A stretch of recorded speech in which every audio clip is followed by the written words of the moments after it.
తొలి ఏకాదశి స్పెషల్ పాలపిండి ఎలా ప్రిపేర్ చేసుకోవాలో ఈ వీడియోలో చూసేద్దాం. అంతకన్నా ముందల తొలి ఏకాదశి అంటే ఏందో తెలుసుకుందాం.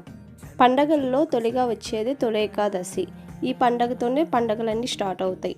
ఈ తొలి ఏకాదశి అయిపోయినాక నెక్స్ట్ వచ్చేయన్నీ పండగలే. ముందుగా ఒక బౌల్లోకి వాటర్ని బాయిల్ చేసుకోండి. బాగా మరుగుతున్న వాటర్లోకి 1 కప్పు జొన్నలు వేసుకోండి. అవి 2 పొంగులు వచ్చేంత వరకు బాయిల్ చేసుకోండి. ఒక స్ట్రైనర్లోకి తీసుకుని వాటర్ అంతా స్ట్రైన్ చేసుకున్నాక ఒక పొడి క్లాత్లోకి ఆరబెట్టుకోవాలి ఒక 2 అవర్స్. స్టవ్ మీద ప్యాన్ పెట్టుకుని ప్యాన్ హీట్ అయ్యాక కొంచెం కొంచెం జొన్నలు వేసుకోండి. ఎక్కువ వేసుకుంటే పాప్కార్న్ అవ్వవు. ఇలా వీడియోలో చూపిస్తున్నట్టుగా కొద్దిగా జొన్నలు వేసుకొని ఇలా మూత పెట్టుకొని పాప్ చేసుకోవాలి. 1 బై 1 పాప్ చేసుకున్నాక ఒక ప్లేట్లోకి తీసుకోండి.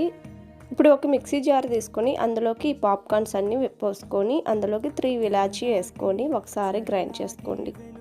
ఇప్పుడు పుట్నాల పప్పు, ఎండు కొబ్బరి ముక్కలు, 1/2 కప్పు బెల్లం వేసుకొని మళ్ళీ గ్రైండ్ చేసుకొని తీసుకోండి. అంతేనండి, పాలపిండి అనేది రెడీ అయిపోయింది. దేవుడికి తొలి ఏకాదశి రోజు సమర్పించండి. వీడియో నచ్చితే లైక్ చేయండి, సబ్స్క్రైబ్ చేసుకోవడం మర్చిపోకండి. Thank you for watching.